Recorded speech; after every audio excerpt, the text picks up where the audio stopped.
Nabi Muhammad Shallallahu Alaihi Wasallam itu sebagai rahmat bagi seluruh alam. Rahmatnya seluruh alam tanpa terkecuali. Seandainya tidak ada Nabi Muhammad, tidak akan ada alam ini. Karenanya nurnya kita semua mendapatkan nur atau cahayanya Nabi Muhammad. Sebagaimana ayat Al-Quran dalam surat Al-Anbiya bahwa Nabi Muhammad sebagai rahmatan lil alamin, surat Al-Anbiya ayat 107, yaitu wa ma arsalnaka illa rahmatan lil alamin.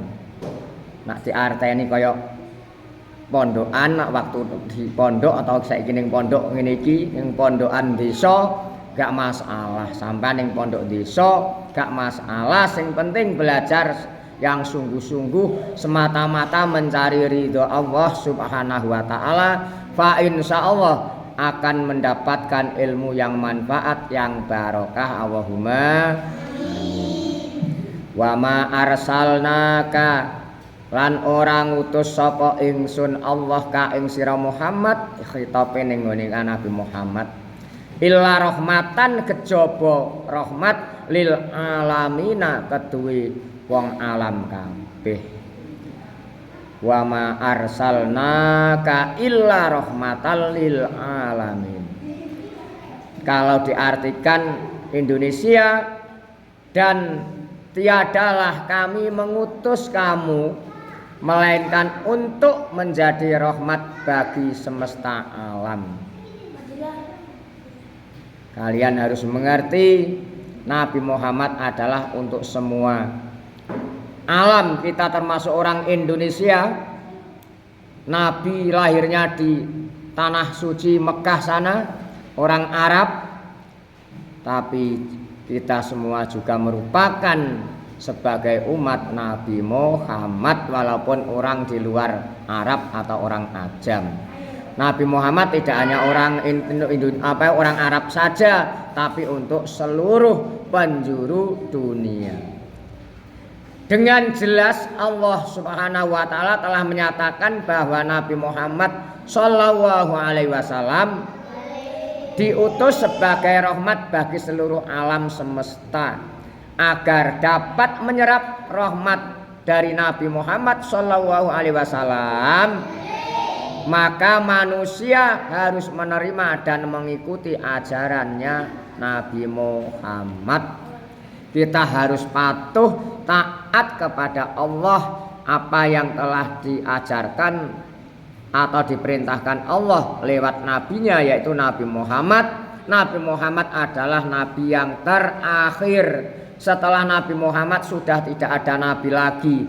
Kalau ada mengaku menjadi nabi, itu namanya nabi palsu, tidak boleh diikuti.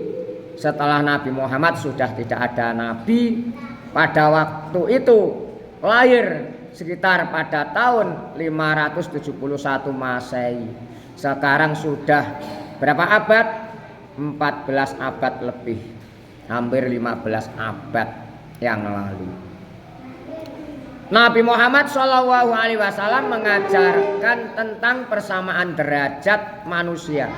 Kita ini sama derajatnya.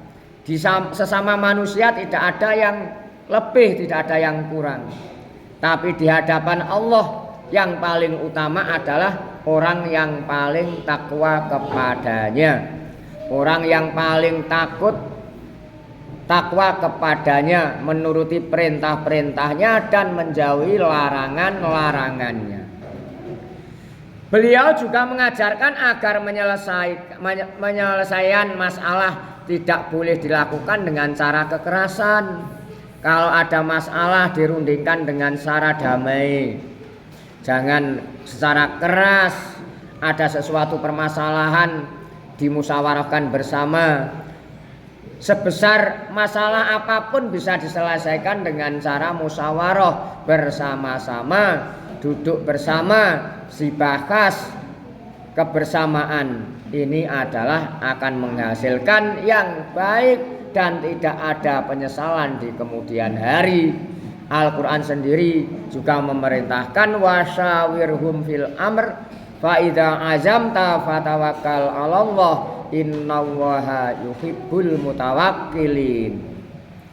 Kita kalau ada sesuatu disuruh untuk bermusyawarah. Namun harus dilakukan dengan cara-cara yang damai dan beradab, yang sopan santun. Seperti telah beliau lakukan ketika akan melakukan atau meletakkan Hajar Aswad pada tempatnya. Padahal waktu itu Hajar Aswad yang berhak itu adalah Nabi Muhammad. Mengapa? Karena pada waktu itu ada sayembara.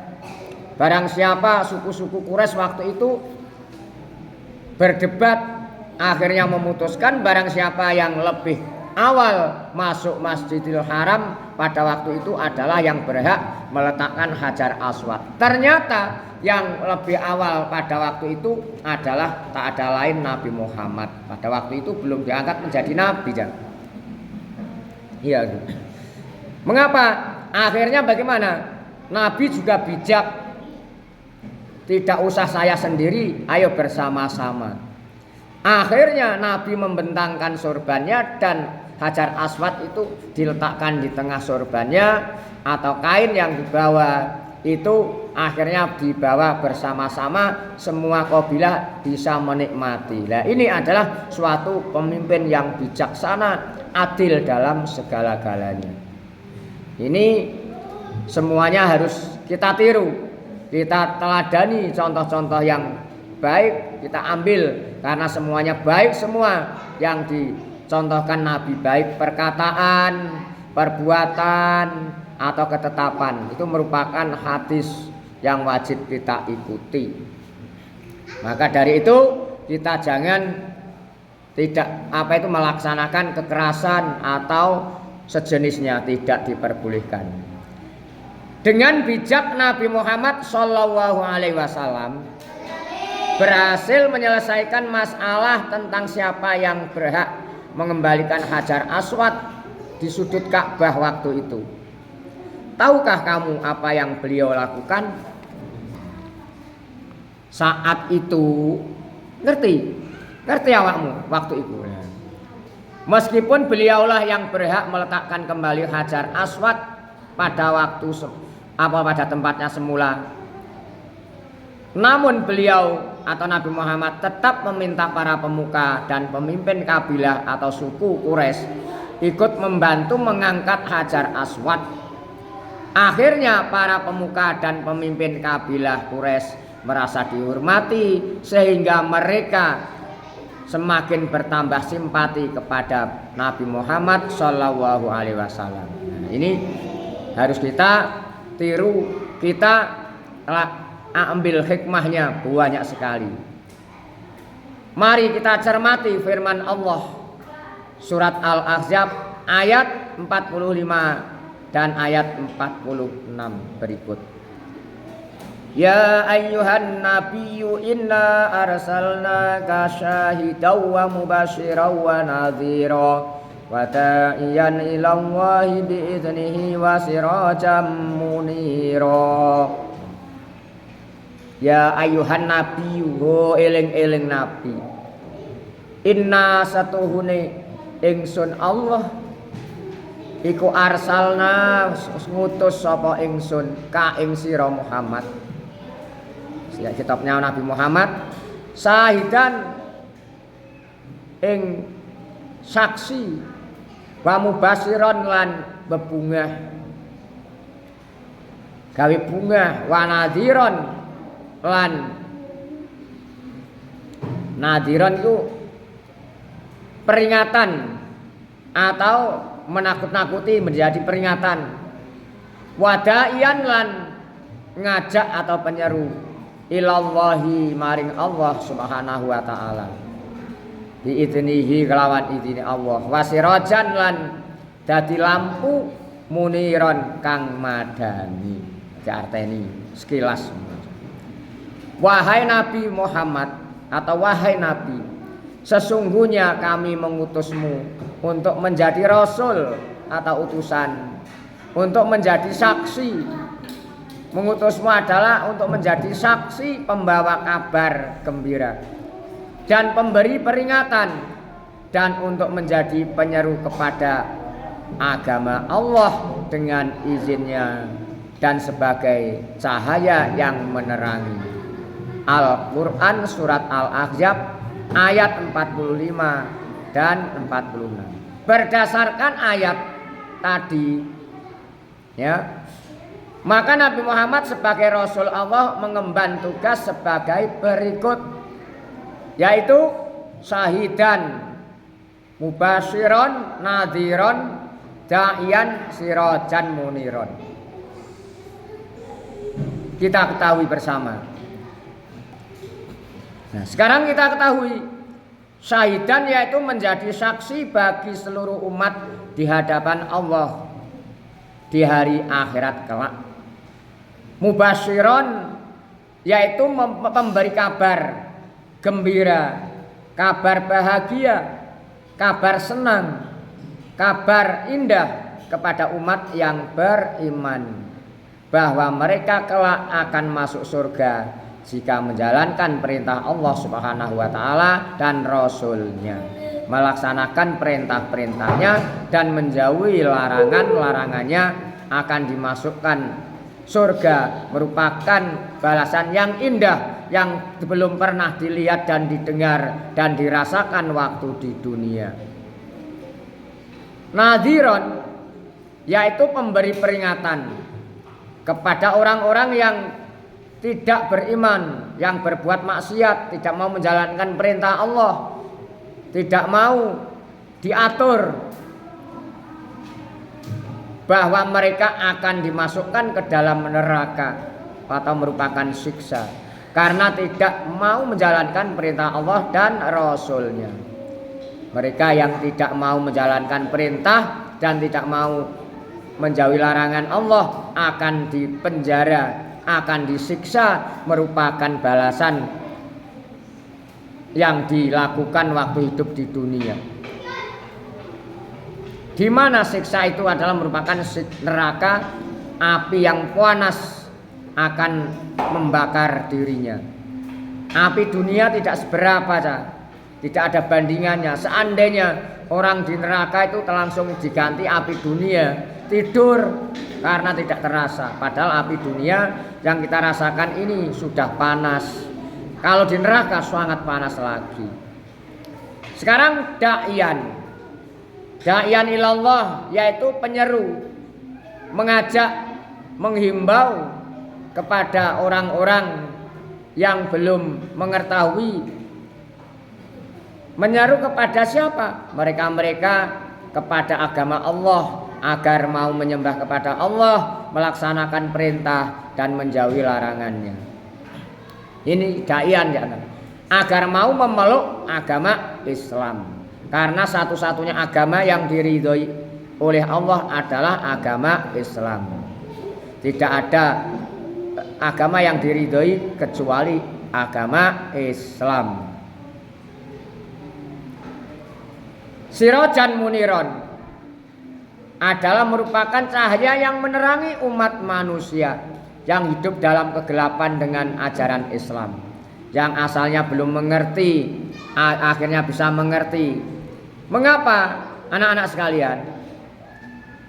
Misalkan ada orang berjalan di waktu malam yang gelap gulita, yang satu membawa senter atau penerangan yang berupa obor atau belor utawa lampu, walaupun gelap yang sangat gelap gulita di malam hari, akhirnya jalan bisa terlihat karena membawa penerangan yang berupa senter atau lampu atau obor dan sejenisnya.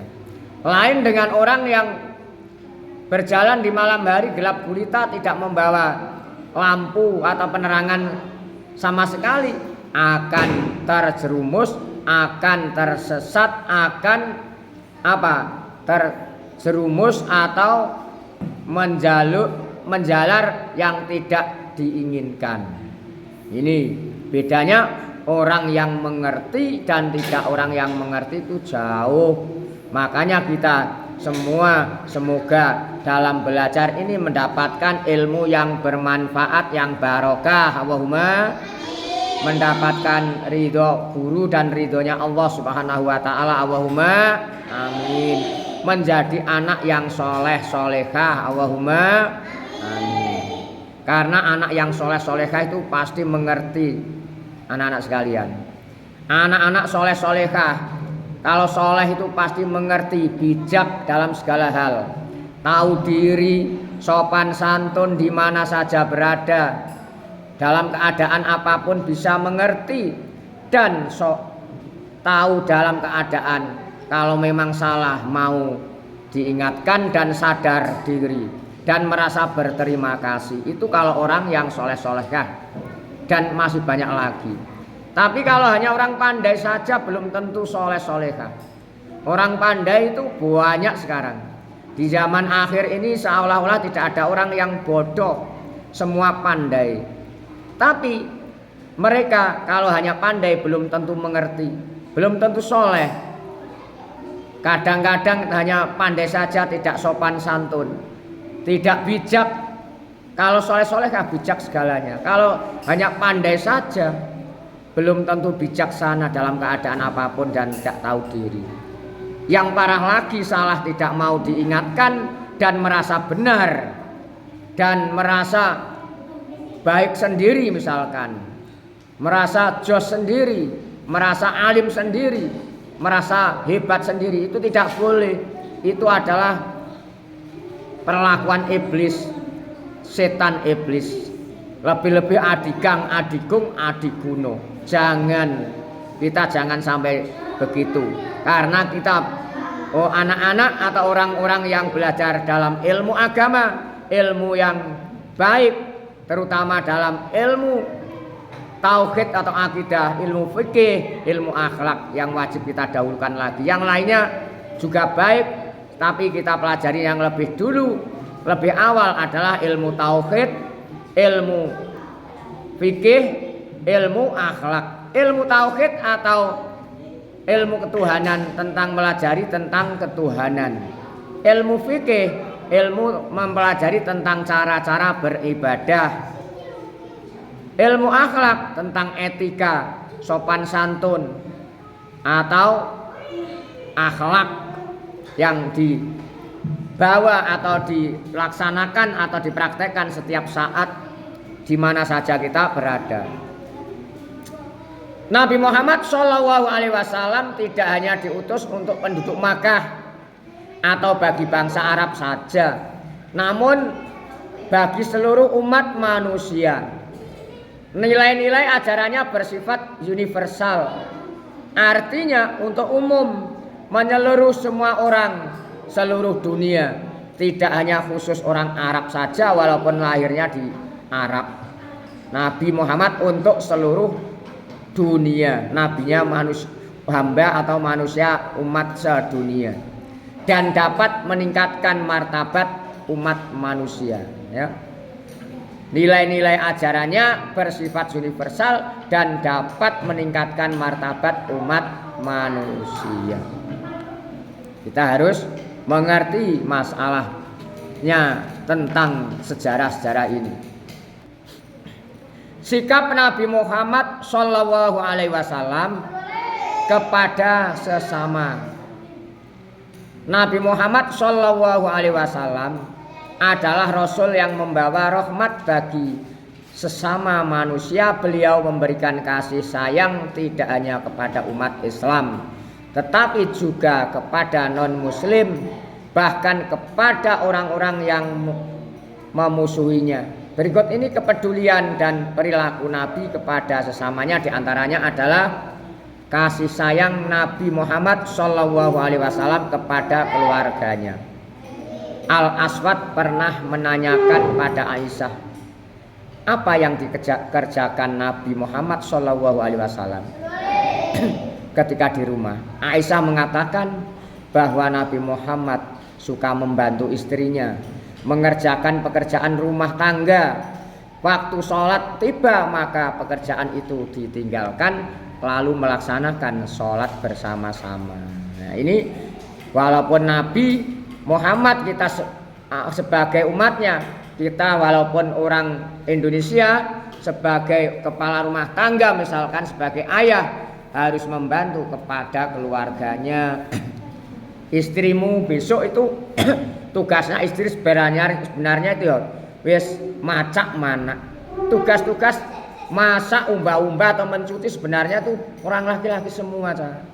Kalau ada orang perempuan ikut membantu itu adalah pahalanya besar sekali, nilai plus, dengan syarat kalau memang ikhlas karena lillahi ta'ala. Ini diantara kasih sayang kepada keluarga. Aisyah juga mengatakan ketika berada di tengah keluarganya Nabi selalu lemah lembut, tersenyum dan tertawa. Nabi dengan keluarga, dengan anak istrinya juga sangat lemah lembut, kasih sayang dengan keluarganya. Segala cara dengan kasih sayang, dengan sopan santun walaupun itu keluarga sendiri termasuk anak dan istri. Tidak memarahi cucunya, yaitu Hasan dan Husain yang menaiki punggungnya yang ketika itu Nabi Muhammad Shallallahu Alaihi Wasallam sedang sholat. Namanya anak kecil, Hasan Husain itu cucunya Nabi, menaiki Nabi waktu sujud ditumpaki punggungnya, dia gak marah, biasa-biasa, namanya anak kecil. Kita bisa mengambil hikmahnya nanti. Ya, ini contoh-contoh. Beliau meneteskan air mata ketika Ibrahim putranya yang masih kecil akan meninggal. Waktu anaknya meninggal yang namanya Ibrahim, Nabi menangis, meneteskan air mata. Kita ketahui bersama, makanya kalau ada orang ditinggal keluarganya menangis, biarlah menangis, jangan dicegah karena dia kasih sayang kepadanya. Nabi juga demikian dulu waktu ditinggal anaknya yang namanya Ibrahim. Menegur Al-Aqra bin Habis dan seorang Arab Badui yang tidak pernah mencium anak-anaknya. Bahkan menegur kalau orang yang tidak punya kasih sayang kepada keluarganya. Kalau dengan anaknya yang masih kecil-kecil diciumin. Karena apa? Lemah lembut kasih sayang kepada mereka. Nabi Muhammad mengingatkan mereka agar suka. Suka apa? Suka mencurahkan kasih sayang kepada anak-anaknya. Karena barang siapa yang di dalamnya hatinya tidak mempunyai kasih sayang, maka tidak dirahmati oleh Allah Subhanahu wa ta'ala. Barang siapa yang tidak punya kasih sayang, maka tidak akan dirahmati oleh Allah.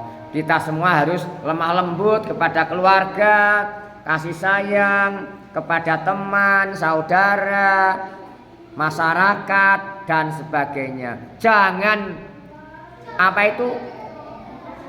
dendam, jangan marah-marah. Pemaaflah, walaupun orang lain menyalahi atau menyakiti pada kita maafkan walaupun mereka tidak minta maaf. Itu adalah sifat yang baik, ikut mengikuti sifat nabi-nabi kita yang terdahulu, terutama pada Nabi Muhammad Shallallahu Alaihi Wasallam. Rasulullah bersabda yang paling sempurna imannya ialah yang terbaik akhlaknya dan lemah lembut terhadap keluarganya.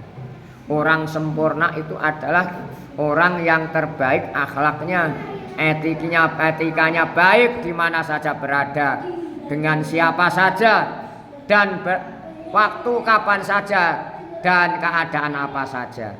Lemah lembut terhadap keluarganya.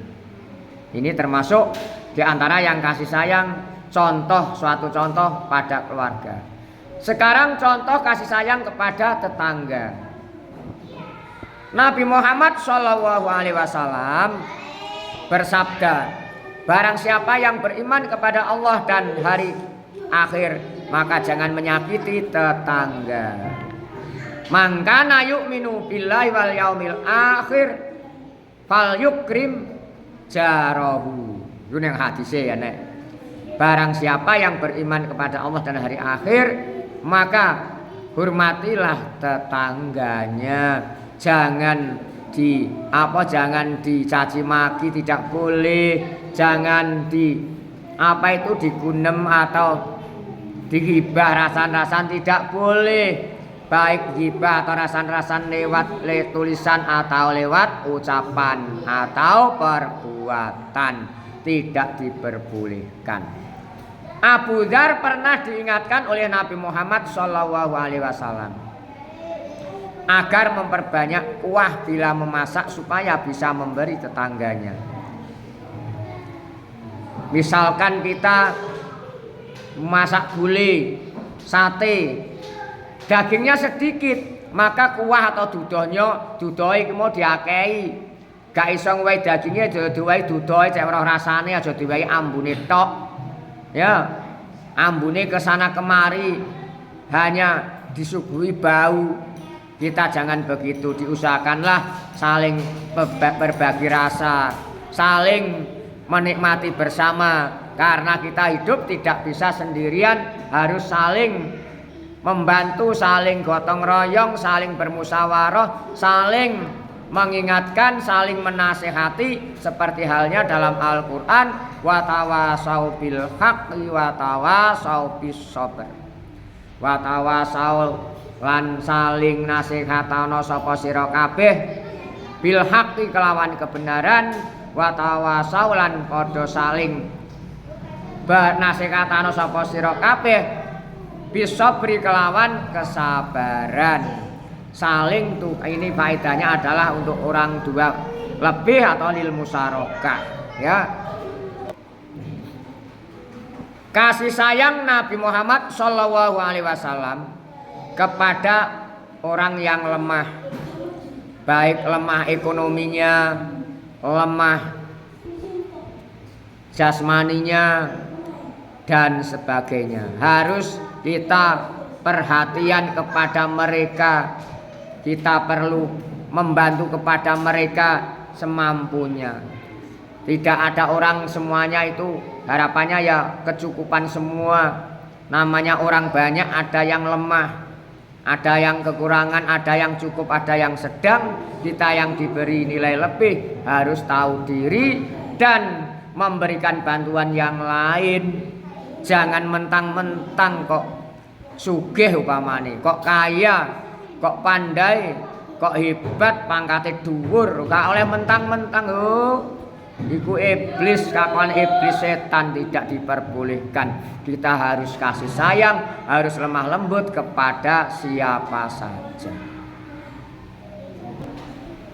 Nabi Muhammad SAW mengatakan bahwa ia dan orang yang memelihara anak yatim di surga nanti seperti jari tengah dan telunjuknya. Nah, ini saroh. Makanya kalau kita ada anak yatim jangan disia-siakan. Kalau ada anak yatim harus kita perhatikan. Kalau memang itu enggak punya, kita bantu. Tahu anak yatim mana anak?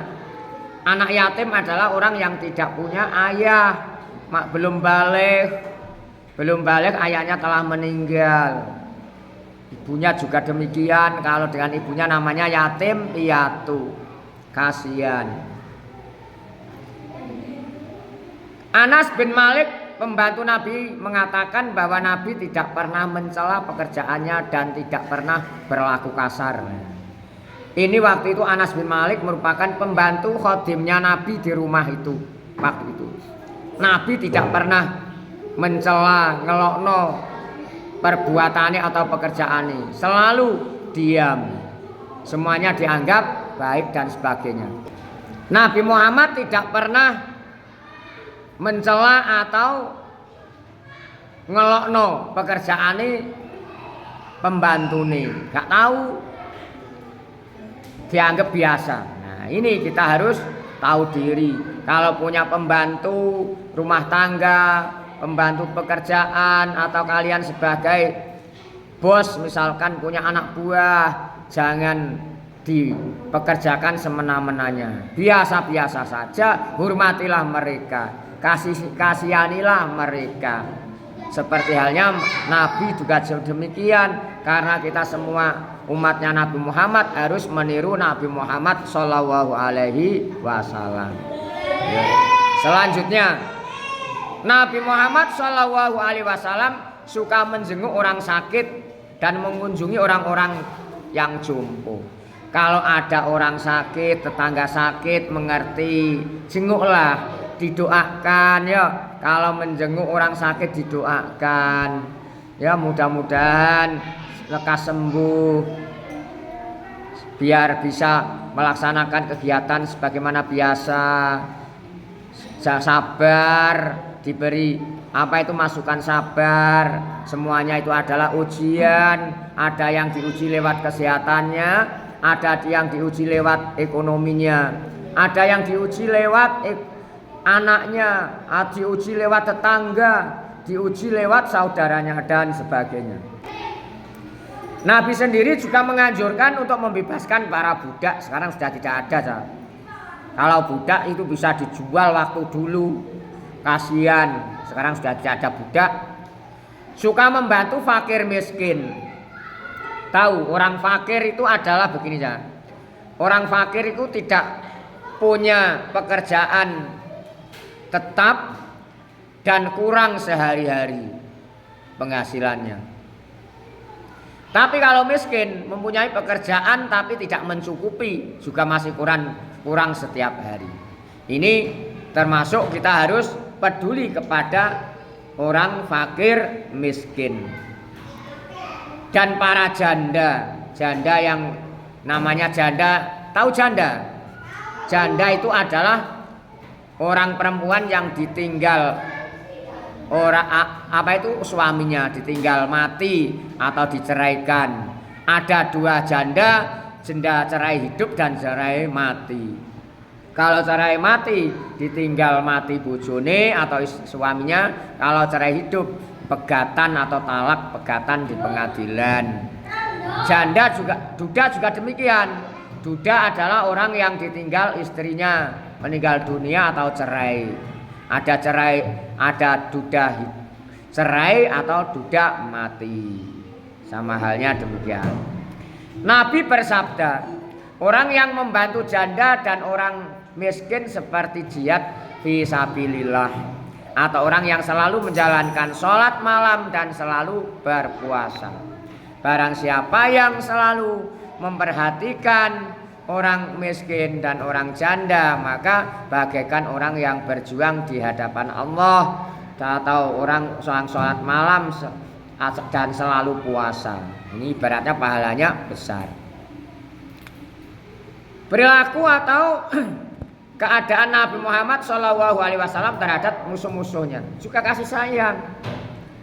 Ketika tokoh munafik Abdullah bin Ubay yang memecah belah umat Islam meninggal Nabi Muhammad SAW menghadiri pemakamannya.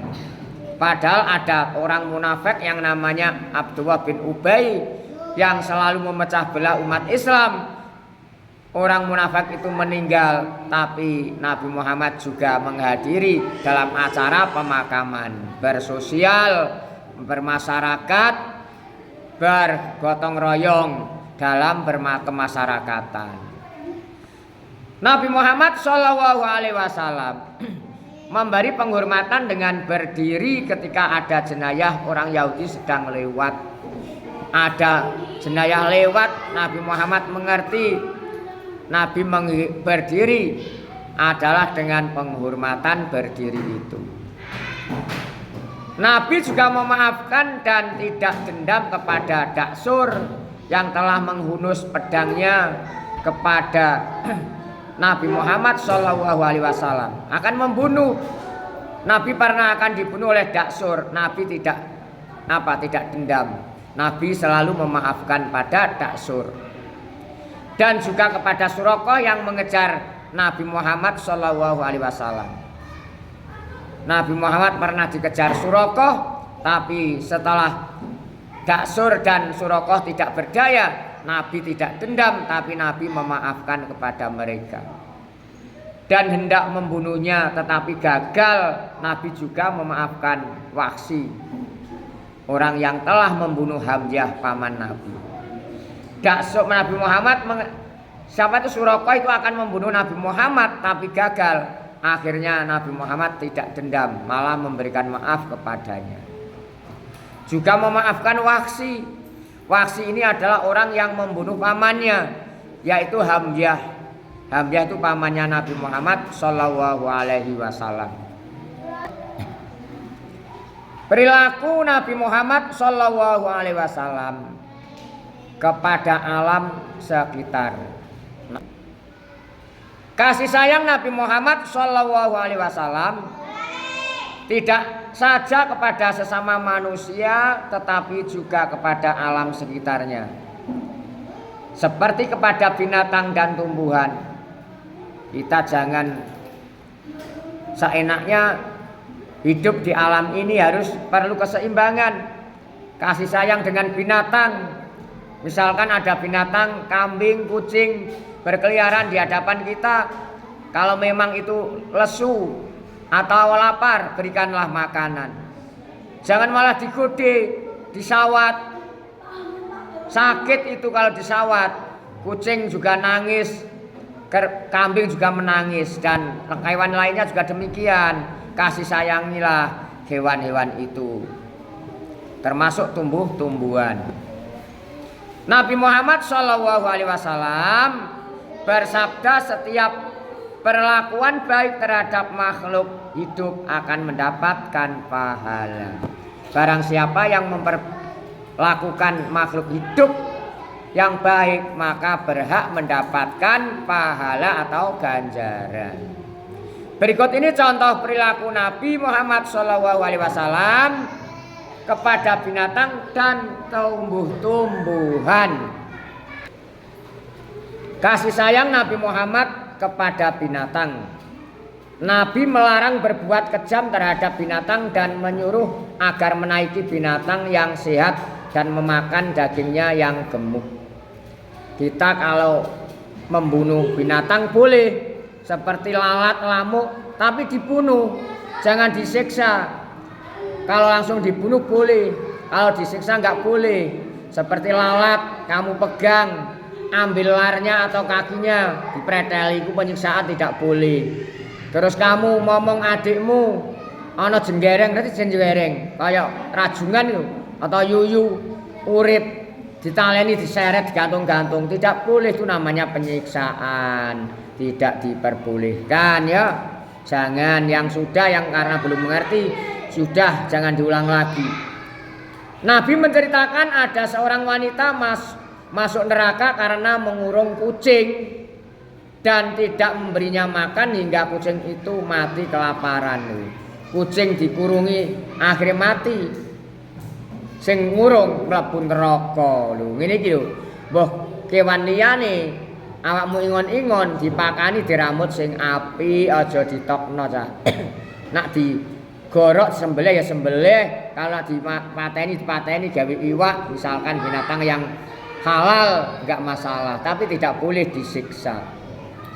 Melarang membunuh binatang dengan api, artinya ana kewan dadak diobong mbek geni, iku enggak boleh. Melarang menjadikan binatang sebagai sasaran dalam lomba memanah atau menembak, yang dibuat sasaran itu binatang tidak boleh. Menajamkan pisau bila akan menyembelih binatang. Kalau ingin menyembelih binatang, tajamkanlah gaman yang dibuat untuk menyembelih. Melarang mengganggu sarang atau tempat tinggal hewan lho. Ana susuhe manuk, sarang manuk tok jikuk iku nangis ta manuke. Rungono saya ngerti. Saiki ngene ta. Saiki upamane awakmu diculik wong tuamu, nangis gak? Nangis, goleki kesana kemari. Saiki ana manuk dadak sarangi tok jukuk sak anake. Manuke dileki glebekang ning uwite sekitare kono, manuke ya nangis ya. Ngerti? Mulane aja berbuat jahat karo binatang. Perbaikilah lingkungan. Kita menolong binatang hidup, hewan hidup juga mendapatkan pahala. Tidak boleh semena-menanya kita ini. Kasih sayang Nabi Muhammad SAW kepada tumbuhan sekarang. Nabi menganjurkan menanam tanaman yang bermanfaat dan membuka lahan kosong agar bisa mendatangkan sedekah.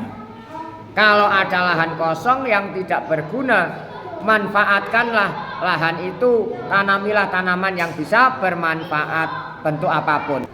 Kalau ada lahan kosong yang tidak bermanfaat, dimanfaatkan, nggak apa-apa. Kalau sekarang itu sudah ada yang berhak atau memiliki, ya minta izin lah, jangan sembarangan. Lain dengan dulu, karena semua tanah dan lahan sekarang sudah ada hak miliknya. Kalau daripada tidak dimanfaatkan, minta izin dimanfaatkan, ditanami apa-apa yang bisa bermanfaat. Melarang pasukan yang sedang berperang untuk merusak pohon-pohon yang bermanfaat bagi manusia.